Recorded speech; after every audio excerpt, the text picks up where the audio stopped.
Bem-vindo ao Mais Fertilidade Talks, um videocast e podcast sobre saúde reprodutiva da Associação Portuguesa de Fertilidade com o apoio da Merck.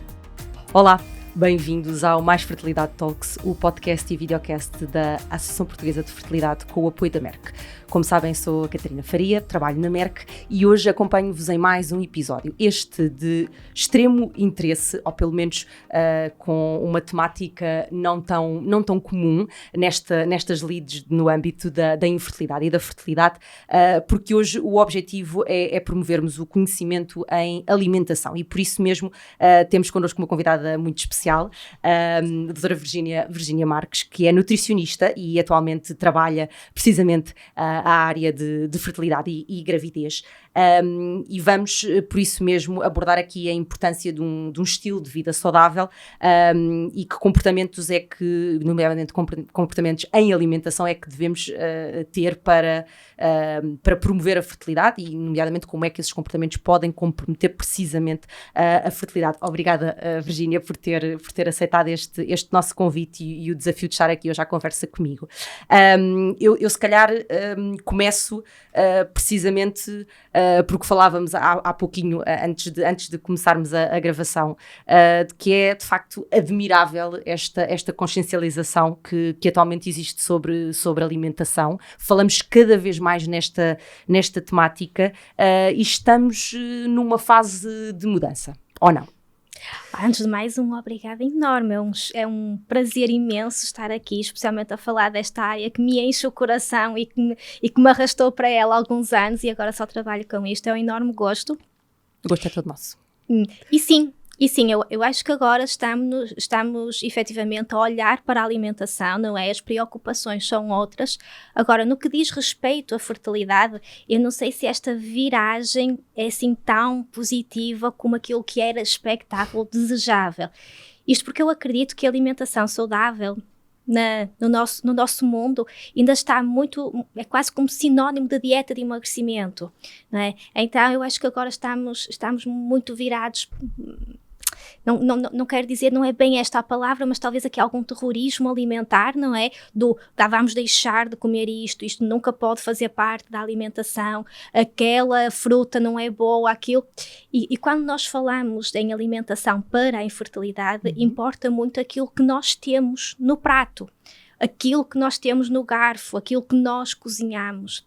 E então eu acredito que sim, agora existe uma preocupação maior com a alimentação, isso é muito positivo, mas no que diz respeito a uma alimentação inclusiva, talvez nós estejamos a fazer o inverso, a retirar coisas da nossa alimentação, mas sim, o olhar para a alimentação com outros olhos deixa-me feliz e dá-me margem para conseguir pegar nesta preocupação que existe atualmente e informar daquilo que faz sentido numa fertilidade. Muito bem, é precisamente esse, faço minhas as suas palavras no sentido em que há um caminho a percorrer na literacia em saúde, por isso mesmo este projeto também é tão especial para todos os intervenientes, porque de facto estamos aqui a contribuir para essa literacia em saúde e para tudo aquilo que ainda temos a aprender enquanto cidadãos, enquanto doentes inclusivamente, e porque falamos em vários estágios da vida, eu começava também por perguntar que há cuidados precisamente em todas as alturas da vida, não é assim? E começa dentro da barriga da mãe. Se nós formos pensar em quando devemos, né, ter não vamos cuidados começar com logo a no primeiro ano de vida, já depois de termos saído, ainda dentro da barriga da mãe. Quando nós temos o número máximo de folículos, nós estamos com 10 semanas de gravidez. Desculpa, com 20 semanas de gravidez. E então aí temos o auge dos nossos folículos, que eu vou tratar por óvulos, que é para simplificar, porque óvulos toda a gente sabe o que é. E então temos o número máximo. A partir daí vai-se perdendo. E quando falamos em fertilidade, a mulher é um bocadinho mais fustigada. Um dos motivos é a idade, que de facto tem aqui um peso muito significativo. Outro motivo está relacionado com o facto de nós nascermos com os nossos óvulos para o resto da vida. Nós não somos como os homens, que vamos renovando o stock, né?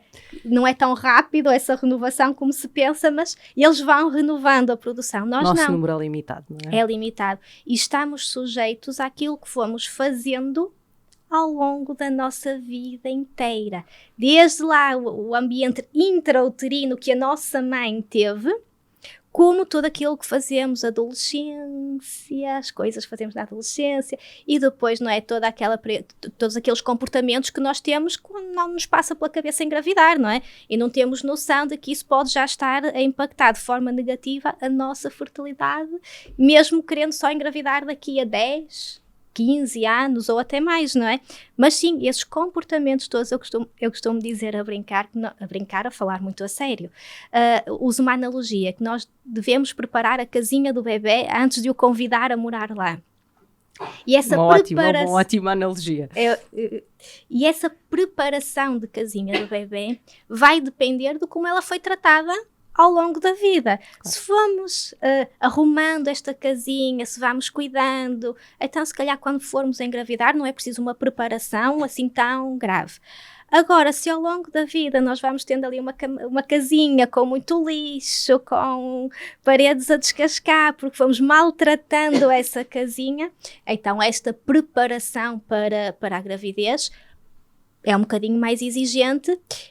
Há algumas coisas que são irreversíveis, mas muitas coisas nós podemos fazer para melhorar a fertilidade dos casais. Precisamente essa necessidade o que comemos e o que bebemos, porque agora hoje falamos especificamente sobre alimentação, já o que comia e o que bebia a nossa mãe, e depois o tipo de escolhas alimentares que fazemos durante toda a nossa vida, e enquanto mulheres que vamos preparar a casinha para um futuro bebê. Mas se calhar a pergunta inicial que deve ser feita é precisamente sobre esta relação entre fertilidade e alimentação. É possível falarmos dessa relação? Essa relação existe? É direta? É indireta? Eu acho que atualmente é impossível não falar dessa relação. Quase todas as reações do nosso organismo precisam de nutrientes, não é? Então, um ovário, ele precisa de nutrientes para maturar e para produzir estes folículos. É preciso nutrientes até para ovular. Para a produção hormonal, nós precisamos também de nutrientes. E falando em mulher, em homem é exatamente a mesma coisa. A produção de espermatozoides precisa de nutrientes. Então, se há déficit, alguns o nosso organismo consegue produzir, mas outros não, outros são essenciais. Essenciais significa o quê? Que nós não conseguimos produzir, temos que os ingerir obrigatoriamente. Então, e os estudos eles mostram isso, não é? Eu acho que atualmente é impossível já negar. Eu sei que infelizmente não é tão divulgado e se calhar não chega esta informação a todas as mulheres que querem engravidar, eu tenho pena. Por isso é que eu dizia que este episódio acaba por se calhar ser um bocadinho disruptivo na ideia que o público em geral possa ter, e por isso mesmo é que considero que pode ser um episódio de extrema importância, precisamente para dar essa literacia. E para também acharem que a nutrição não é só um caminho para emagrecimento, é um caminho para a nutrição daquele ovário, é um caminho para a nutrição daqueles espermatozoides, daquele endométrio. E então, pensando, por exemplo, no desenvolvimento de um embrião, o que dá energia para aquele embrião se desenvolver são as mitocôndrias da mãe. Se aquelas mitocôndrias, elas são dependentes de nutrientes. Se não existem esses nutrientes, às vezes quando falamos de FIVs ou de ICSIs, eu gosto muito de uma expressão que os médicos utilizam, que é: este embrião é preguiçoso, não é? E então, quando eu tenho pacientes em consulta com isto, eu penso, aquela mulher precisa de nutrição de mitocôndrias, não é? E então eu acho que atualmente é inegável esta relação. Pode não ser ainda conhecida ou estar difundida, mas é inegável. Ainda antes da concepção de uma nova criança, e nomeadamente quando falamos especificamente de mulheres, estávamos aqui a falar de mulheres e homens, mas quando falamos especificamente de mulheres e do ciclo menstrual, existe também uma relação entre a nutrição e o ciclo menstrual. É isso? Existe. Por estes motivos que eu disse agora, o que não existe com evidência científica é que comer o alimento X na fase lútea, o alimento Y na ovulação e o alimento H na fase folicular, que eu troquei agora aqui, não confundam lá em casa, a primeira é fase lútea, ovulação, fase folicular, ovulação e fase lútea. Isto não existe uma comprovação. E faz todo o sentido, porque nós estamos a falar de um global. Uhum. Então, esta alimentação, um alimento em cada fase, é menos eficaz do que pensar na globalidade. Agora, o que é que regula ciclo menstrual? Hormonas. As hormonas são dependentes de nutrientes. Por exemplo, uma ovulação, se não existe cálcio, se existem níveis severos de cálcio, pode comprometer uma ovulação. Pode comprometer, inclusive, a sinalização do óvulo de que o espermatozoide entrou e então é preciso começar a divisão celular. E então, tudo isto, não é, vai ter impacto. Por exemplo, o peso. Uhum. Falamos muito do excesso de peso, da obesidade, e é importante falar sobre isto porque compromete os índices de fertilidade. Os dois extremos, calculo eu. Mas o baixo peso, não é? Tanto o peso a mais como o peso a menos. O baixo peso pode comprometer ciclo menstrual. Uhum. Aliás, é muito frequente em atletas de alta competição terem amenorreia, ou seja, ter aquelas ausências enormes de menstruação. Não é só o peso, também tem todo um stress oxidativo associado ao excesso de exercício físico, mas muitas vezes é aos níveis muito baixinhos de massa gorda que vão comprometer aquele ciclo menstrual. E então, sim, existe uma relação, mas não é comer o alimento A na fase folicular, o B, é um conjunto de coisas que ultrapassa também um bocadinho a nutrição. Podemos estar a falar de exercício físico, que também é importante. Podemos falar em sono.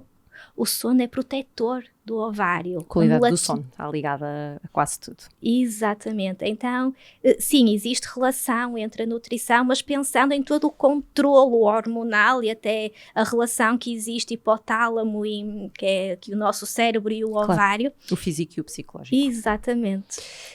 E porque há pouco estava quase a introduzir aqui exemplos mais práticos ou mais concretos, que cuidados alimentares é que então devemos ter para cuidar da nossa fertilidade? Eu acho que nós devemos simplificar a coisa. Ela é complexa? É. Mas antes de ser complexo tem uma base. E que de forma, acho que empírica, as pessoas elas vão conhecendo essa base. Não é? Então, que cuidados nós devemos ter? Nós devemos nutrir a nossa alimentação. Uhum. Catarina, o que eu vejo atualmente é que as pessoas, uma coisa tão simples e tão importante, as pessoas não comem legumes. Não comem, não os preparam.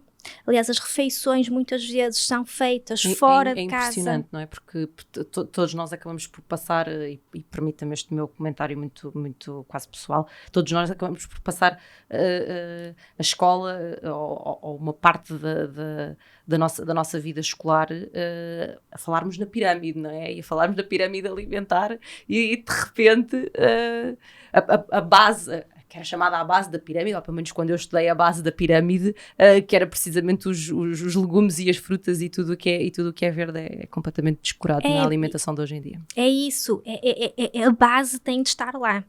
E então nós podemos começar por aí, com cuidado da fertilidade. É comer vegetais. Porquê?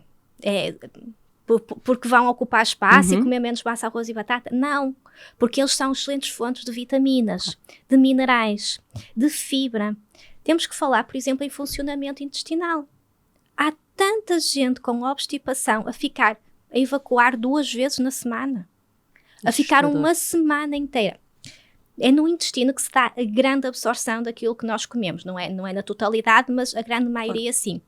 Então, se nós pensamos em nutrientes, nós temos que pensar em ingerir e nós temos que pensar em absorver. E então, pensar nestas coisinhas todas. Fruta, como está o consumo de fruta? Como está o consumo de frutos secos? Como está o consumo de sementes? Né? É lá de vez em quando se lembra assim de um iogurte é que coloca. Isto tem que deixar de ser o de vez em quando e passar a ser frequente. Eu de vez em quando como 3 peças de fruta. Não pode. Eu não como legumes, dá trabalho a preparar, mas eu como uma sopa. Não é a mesma coisa. Então, pensando em nutrir fertilidade, não é? É alimentar-se bem, com comida de verdade. Às vezes as pessoas acham que isso é muito complexo e existe, de facto, algo que podemos direcionar para a infertilidade. Mas a base E timings, quanto mais cedo melhor, quanto mais cedo começarmos a ter estes comportamentos mais corretos e um plano mais acertado, melhor, ou depende de caso para caso? No mínimo, nós devemos de nos preparar 3 meses antes de iniciar as tentativas. Idealmente 1 ano antes, porque às vezes têm hábitos tão enraizados que demoram o seu tempo.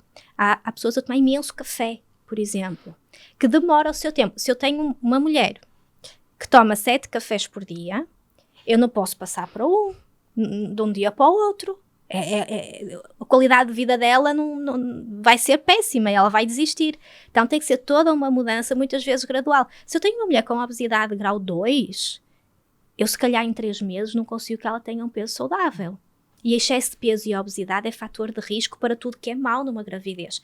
Todas as complicações que possam surgir têm uma maior probabilidade de acontecer a quem inicia a gravidez com excesso de peso ou obesidade. Agora, eu digo sempre, probabilidades não são sentenças, mas precisam de ser respeitadas, não é? Claro. E então, tendo esta probabilidade e o peso, por exemplo, é algo que nós conseguimos mudar. Mas depois nós temos déficits nutricionais que raramente são investigados porque não fazem parte do protocolo das análises habituais de pré-conceição, não é? Então, mas existe análises que deveriam ser feitas. Como é que aquela mulher está em termos de reservas de ferro? Né? Nós sabemos que iniciar uma gravidez com baixas reservas de ferro aumenta, por exemplo, a probabilidade de anemia naquela mulher e vai se refletir no bebê. Claro. Está associada a restrição de crescimento, parto prematuro, pior desenvolvimento cognitivo. Déficit de vitamina D, por exemplo, é muito frequente e estes déficits às vezes precisam de um bocadinho de tempo para serem corrigidos. Então, se eu pudesse dar assim um conselho pelo menos 3 meses antes, vamos lá, vamos ver o que é que precisamos de melhorar.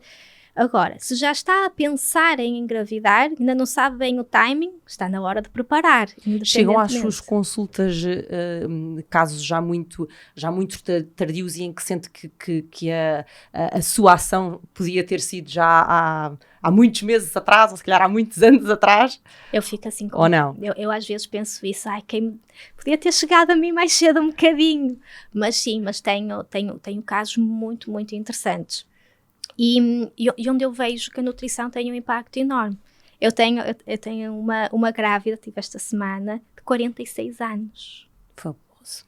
46. Mas eu tenho imensas pacientes que estão há 3, 4, 5, 6 anos. Claro, já fez toda uma jornada a tentar engravidar de tentativa. E nunca investigaram déficits nutricionais, por exemplo. Como não faz parte do protocolo habitual clínico, elas dificilmente têm esta avaliação. Mas depois de corrigir, de deixar aquele organismo em harmonia, não é?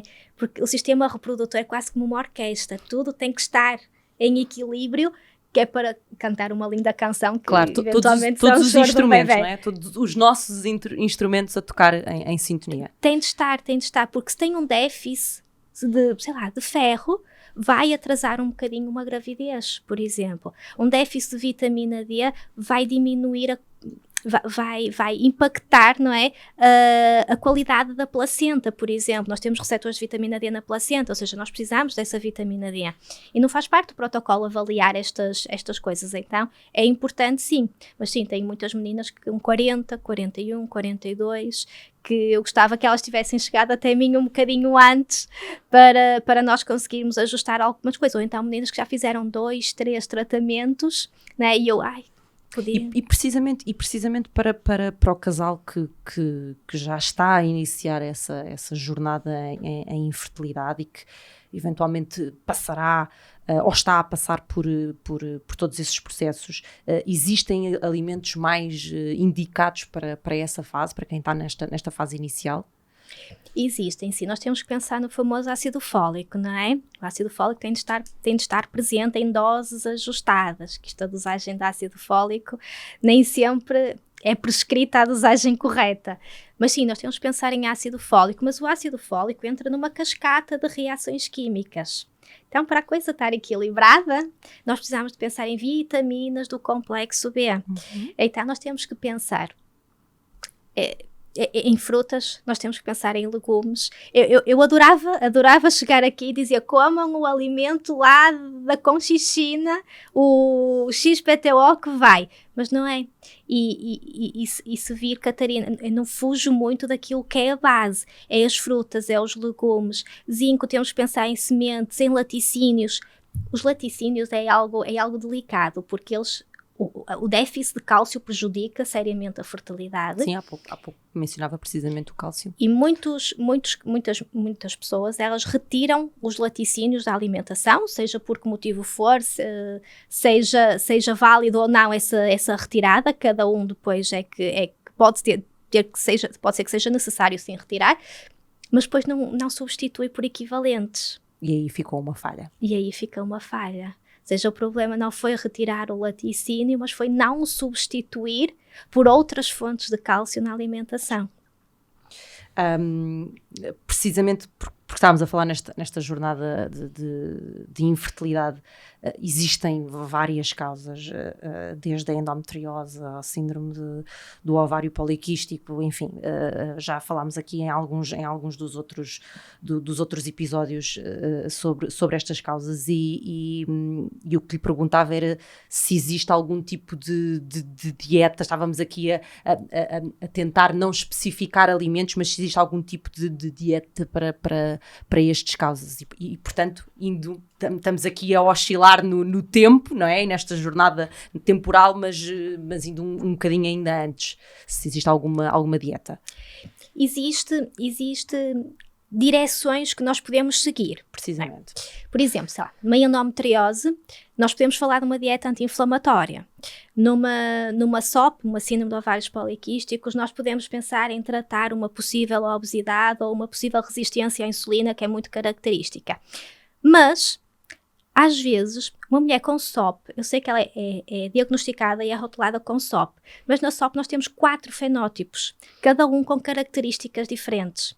Então, não existe padrões alimentares que nós podemos pegar neles, mas nós temos sempre que olhar para o paciente que está à nossa frente e um fenótipo tipo A é diferente de um fenótipo tipo C, por exemplo, no caso específico da SOP. Então tem que ser tratado de forma diferente. Numa endometriose, a alimentação anti-inflamatória, sim, ela é importante, mas será que é suficiente? Né? Será que aquela mulher que está à minha frente só precisa de uma alimentação anti-inflamatória? Se calhar alguns alimentos anti-inflamatórios até vão provocar uma inflamação, porque ela pode ter uma sensibilidade alimentar. Então é muito difícil. Mas cada corpo é um corpo, não é? Cada corpo é um corpo e ele fala connosco e ele diz-nos. E então é pegar, ouvir o que é que aquele organismo está a pedir e direcionar a alimentação para ele. Então, apesar de existir, sim, caminhos e bases que nós aplicamos em cada uma das patologias, é preciso, sim, olhar para aquela mulher, escutá-la, ouvir o que é que ela se queixa, não é? Como é que é aquela digestão? Será que ela tem barriga inchada? Será que o tipo de fezes é um tipo de fezes saudável? Eu sei, parece esquisito, mas nós devemos olhar para a sanita antes de o mandar embora. Claro. Porque dá-nos imensa informação. Então, eu quero saber como é que são as fezes das minhas pacientes, que isso dá uma série de informação. E então, apesar de existir, sim, diretrizes direcionadas com patologias, nem todas as mulheres com SOP são iguais, nem todas as mulheres com endometriose elas são iguais. Então precisam de estratégias adaptadas à realidade delas. E para além disso, nem todas têm o mesmo estilo de vida. Então o que faz sentido para nem uma a mesma mulher... possibilidade de escolher, não é? Muitas vezes quando falamos aqui em alimentação também falamos em escolhas económicas e que impactam a carteira dessa mulher ou desse casal e por isso mesmo também deve ser adaptado, imagino eu. À situação financeira, à rotina. Será que aquela mulher tem tempo para estar a fazer um lanche, estar a fazer umas panquecas com isto e com aquilo? Será que há mulheres que 15 minutos, 5 minutos, 2 minutos, né? Que eu às vezes tenho que ter alguma coisa no bolso, vamos esconder ali no canto. Uma pessoa trabalha com a realidade e tenta sempre ajustar àquilo que não me adianta estar a colocar um lanche XPTO que seria perfeito se ela não o consegue fazer. Então, e uma profunda flexibilidade da sua parte, que antes de mais é louvável para conseguir adaptar caso a caso. E precisamente porque estávamos a falar em escolhas mais corretas, eu tenho aqui uma quase mais curiosidade, mas também pode ser muito esclarecedora lá para casa, em escolhas mais erradas. Quais são os principais erros nutricionais, se podemos chamar assim, cometidos por casais que estejam a tentar engravidar, tanto por homem como pela mulher? Ora, o primeiro e grande, eu acho que é não olhar para a alimentação, não é? Não disser, será que temos que ter algum cuidado agora que vamos gerar um bebê? Ninguém pensa, não é? Ninguém pensa. E quando pensa, é a mulher que pensa. Né? E então é importante dizermos que fertilidade não é só coisa de mulher, não é? Está provado que 30% é causa de mulher, 30% é causa de homem, 30% é causa do casal e outros 10% chamamos a isto infertilidade sem causa aparente, que não há propriamente uma causa, que eu costumo dizer, talvez ainda não foi investigada muito bem essa causa. Mas é a ciência a avançar e a progredir na sua investigação. Então é importante, sim. Não é só coisa de mulher, é coisa de homem, mas aquilo que eu vejo mais é um consumo de álcool, que às vezes as pessoas acham, menosprezam a quantidade que consomem, ou só porque é ao almoço, ou só ao jantar, ou só ao fim de semana, mas às vezes ao fim de semana vai pela semana inteira. É o consumo de café. E estou a falar só assim de hábitos, que é aquelas coisinhas do dia-a-dia. Mais generalistas, exato. Sim, mas aquilo que eu vejo mais é a falta de vegetais e as pessoas não cozinharem em casa, não prepararem o alimento e recorrerem frequentemente a alimentos que vão inflamar o organismo. As gorduras trans, que são muito importantes, as comidas pré-feitas, as bolachinhas, as tostinhas, as batatas fritas de pacote, pipocas, gorduras saturadas e daí a inflamação, não é? Que depois demora a tratar, depois demora a desinflamar, se é que podemos chamar assim. Então a inflamação, por exemplo, é muito inimiga de uma implantação, falando, por exemplo, agora em tratamentos que cada vez são mais frequentes. Então, o principal erro, eu diria que era o não olhar para a alimentação. O segundo é quando só olha a mulher. E depois o terceiro será estes hábitos aqui, que já estão tão enraizados, que passam despercebidos. Há algum mito, chega-lhe algum mito, algum alimento que uma paciente especificamente diz, eu ouvi dizer que comer isto... Sim, o abacaxi. O abacaxi é muito frequente, o abacaxi para a implantação. O abacaxi é uma fruta associada... Que é muito interessante, Mas, por exemplo, Catarina, de que adianta estar a consumir todos os dias abacaxi e se calhar frutos vermelhos, né? Que também tem aqui E o porquê do abacaxi? Se calhar faço-lhe também esta pergunta. Ele tem propriedades anti-inflamatórias e tem aqui a bromelaína, que é uma enzima digestiva, e então pode trazer aqui benefícios, sim. Os frutos vermelhos, por exemplo, eles são muito interessantes pelo resveratrol, que é um antioxidante, muito interessante para combater radicais livres e stress oxidativo. Então são dois alimentos muito, muito interessantes, mas...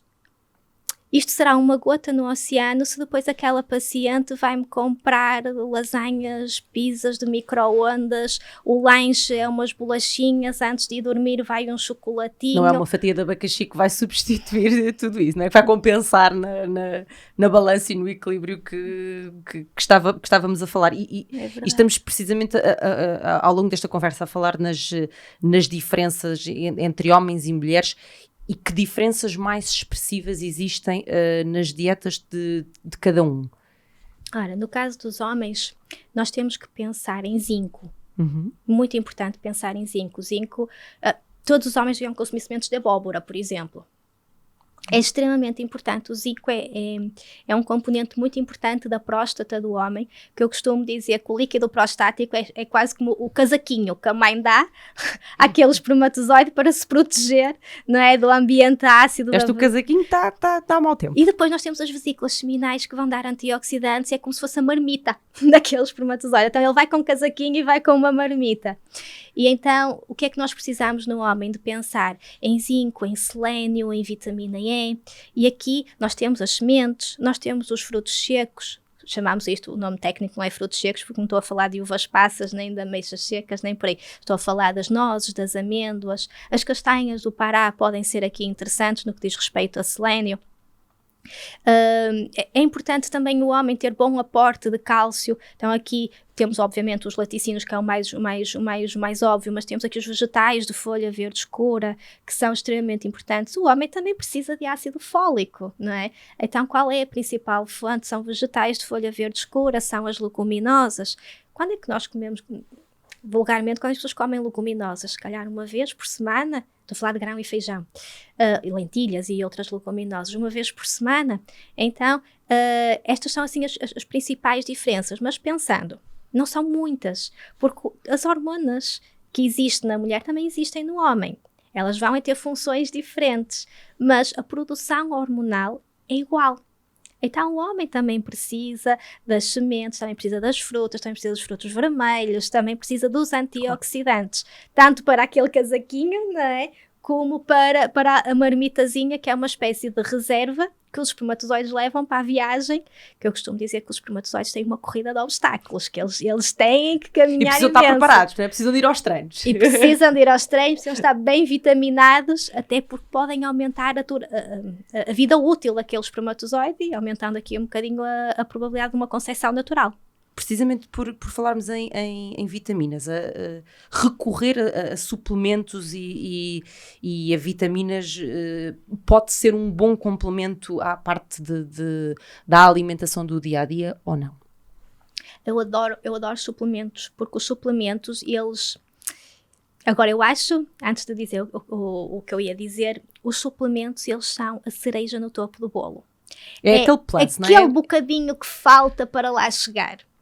Mas faz sentido, por exemplo, uma mulher com endometriose.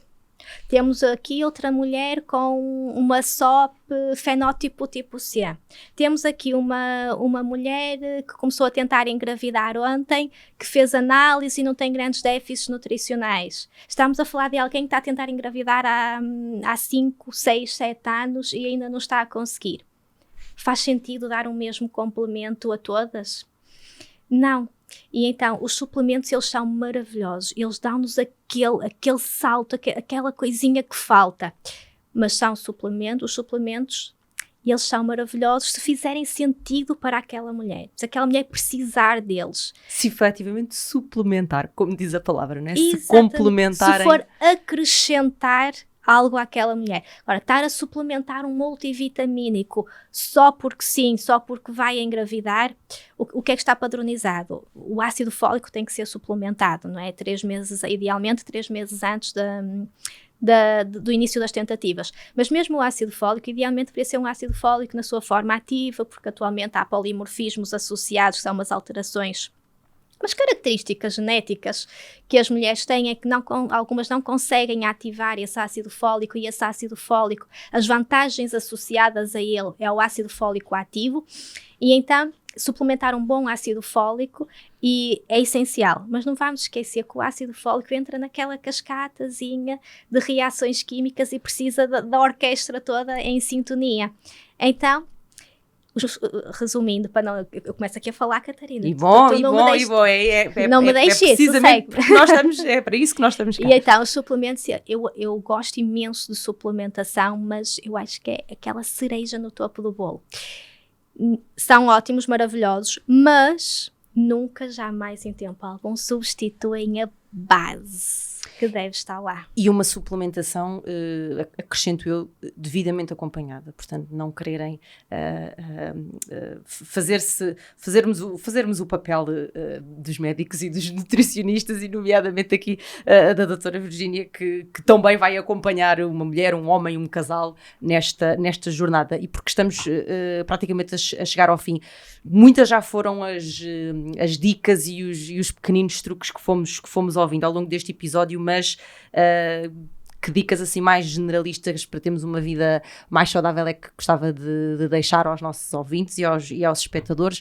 Se calhar até por onde é que podemos começar? Quem nos ouve ao final deste episódio, o que é que vai à cozinha, por assim dizer, e deve começar a fazer? Vou só voltar assim um niquinho atrás, se me permitir, Catarina. Sim, claro. Porque os suplementos, eles precisam de dosagens ajustadas a cada casal. Existe composição nos suplementos que nem sempre são as mais interessantes, então existem suplementos que não podem ser tomados por algumas mulheres. Então, os suplementos não são só umas vitaminas que vamos consumir, não é? Quem tem alteração na tireoide e vai-me fazer um suplemento, por exemplo, com iodo, pode ser que complique ali um bocadinho as coisas. E então, é importante frisar isto e não irem a uma farmácia ou outro sítio, quero umas vitaminas para engravidar. E não é, pode não correr bem. Então, é importante realçar isso. Ora, por onde começar? Tanta coisa, pelo básico, o básico funciona sempre. E então, nós temos que, está a pensar em engravidar, vamos olhar para a alimentação. O casal, os dois. Vamos ver o que é que aquele casal consegue fazer em casa. Vamos ter uma alimentação o mais simples, eu costumo dizer, ter uma alimentação limpa, não é? Com o mínimo, talvez, daquelas coisas, não é? Existem produtos industrializados que são bons, mas aquelas coisas, quando eu digo produtos processados, vem à cabeça, não é? Não estamos a falar do iogurte natural, quando não nos lembramos disto quando falamos em alimentos processados. Então, tentar minimizar o lixo alimentar, tentar trazer para o prato os vegetais, as frutas, pode ter massa, arroz, batata, as proteínas animais, proteínas vegetais. Ter esta sinergia com tudo, trazer para os lanches os frutos secos, trazer as sementes. Quem não tem nenhum tipo de intolerância, trazer os laticínios. Então isto é fundamental. Nutrir, alimentar-se bem, é nutrir o futuro daquele casal. E eu acho isto tão importante, até porque o conceber tem que estar tudo em harmonia. E agora podem dizer, sim, mas há mulheres que não têm um melhor estado nutricional e engravidam. Mas o que a evidência mostra é que isso traz consequências para a prole, para o desenvolvimento e para a própria gravidez. E então eu acho precisamente isto, pegar no alimento e ir buscar saúde, não ir buscar unicamente emagrecimento, uma caça às calorias que agora existe. É pegar, juntar tudo e dar-nos.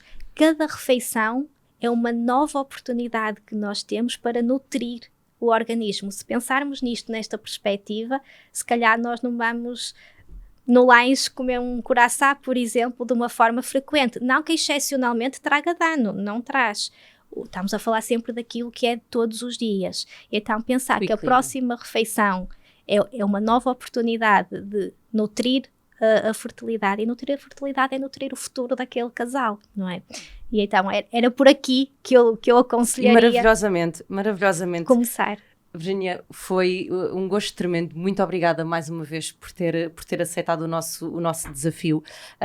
E fechamos com essa chave de ouro, com de facto com inúmeras dicas que foram deixadas ao longo do programa de hoje, e nesta nossa responsabilidade de nutrirmos o nosso futuro, de nos nutrirmos a nós para bem-estar e para um estilo de vida saudável, e no quão isso pode impactar a concepção de um bebê. Eu refaço as palavras palavras do início, porque gostei imenso da analogia de prepararmos a casa, não é? De estarmos devidamente nutridos para prepararmos a casa e para, de facto, contribuirmos para a nossa fertilidade. Para aqueles que nos acompanharam neste episódio, que queiram rever, ele vai estar disponível nas plataformas aderentes e que podem deixar também, naturalmente, como em todos os outros episódios, os vossos comentários, os vossos likes, ainda sugestões, estamos sempre abertos. Vejam ou revejam este e os outros episódios e consultem, naturalmente, o site da apfertilidade.org. Eu vejo-vos no próximo episódio. Até lá!